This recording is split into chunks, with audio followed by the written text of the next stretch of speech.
Oh, Jack, pag-usapan natin itong anti-silos class mo. Kasi alam mo, nagva-viral yung mga collab mo with yung mga kapuso celebrities, of course. Paano ba nagsimula itong anti-silos class na to? Actually, kuya, alam mo, kahit ako hindi ko alam paano nagsimula yan eh. Basta ang natatandaan ko na nag-viral yan nung after nung gala nitong nakaraan lang. Oo. Naglakad ako mag-isa, naglakad si Barbie mag-isa, tsaka si David mag-isa. Natanong ako kung Mm. bakit daw ako naglakad mag-isa. Tapos tinanong ako kung hindi daw ba ako nagsiselos as I expected na itatanong. Tapos sabi ko, parang hindi, professional lang tayo, etc. Tapos nag-went viral na yon na parang yung tao, hindi ko alam, for some reason, yung simpatya nila na hindi ko naman, kumbaga hindi ko naman na-expect or hindi ko naman kailangan. Bigla, kasi wala naman talaga akong dapat ipagkaselo. So sila yung parang hindi naniniwala. Tsaka parang sinasabi nila, hindi ako, parang kung ako yan, ganito, ganyan, ganun.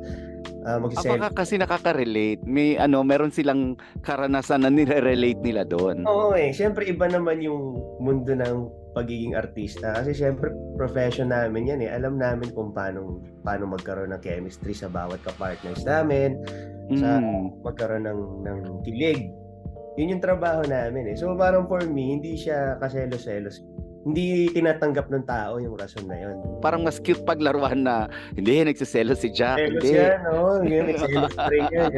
So, iba, ginawa nila ng meme ngayon sa social media platform.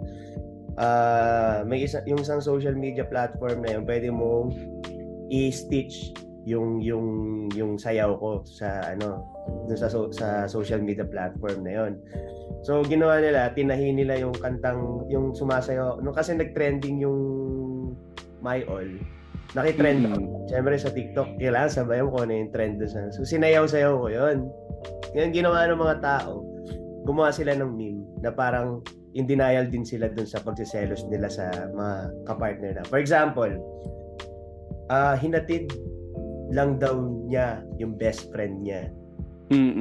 Diba, yung babae nagsabi nun, ako na naka-enroll sa Jack Roberto University Anti-Silos. Tapos biglang parang sumasayaw lang ako doon, in-stitch lang yung sinasayawan ko lang yung parang ganun. Yun yung logic, parang sinasayaw ko lang yung pagsiselos. Kaya naging anti-silos dance yun, nagkaroon ng Jack Roberto University, nagkaroon ng anti-silos club, yun mga ganun yung parang ginawang meme ng mga tao.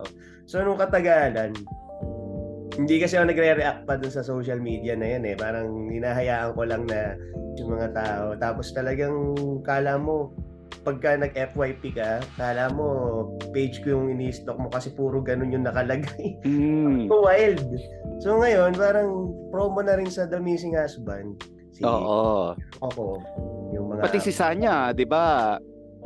Kinunan mo. Si Kai, si Christopher Martin, si Jeric Gonzalez, pati si Sofia, tsaka si Allen eh. Yun sila na tinanong ko lang. Tapos parang in-edit ko lang siya. Kumbaga sinakyan ko na. Parang kesa mapikon ka or matoxican ka sa mga pambabash nila and sa paggawa ng meme sa'yo. So, sa akin naman, parang hindi naman siya parang ganun ka-harsh eh. Hindi naman siya ganun parang kabash-bash. So, pinog-show ko na. Sinabayan ko na yung trend. And after nung pinost ko yun, na-post sa 24 oras sa mga social media dun sa social media platform na yon, parang nag 5M views agad sa iba pang social media platform, ganun din. So, kasi nga Jack, ang daming nagsiselos. Oo nga eh, marami pa na sila. Ikaw biglang naging professor ng mga seloso. Oo nga. Tapos in-invite pa ako dun sa sa Jose Rizal University, Sparkle Caravan. Naghahanap sila nagdi-discover sila ng mga talent. Pinapunta ako. Nag-selos dance ako dun. Yung JRU nga biglang naging Jack Roberto University eh. Yun nga, parang nila, kaya inimbitahan ako dun sa Jose Rizal University. So, Okay naman kasi parang out of nowhere may mga times na hindi mo naman kailangan gumawa ng kahit ano para mag-trend, pero yung pagkakataon na lang yung nagbibigay sa'yo ng ikaka-trend mo. So kahit hindi ko naman in-expect yun, kumbaga hindi naman ako nagko-comment or tahimik lang din ako sa mga ganun.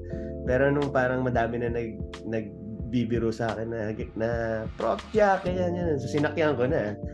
Oo. So kaya lalo umingay. Pero Jack, tayo lang nag-uusap never ka bang nagselos? Like, kahit isang beses? Kay Madam? Oo. Sabi ko, even before na hindi pa pumapatok yung barda, wala kaming ganun eh.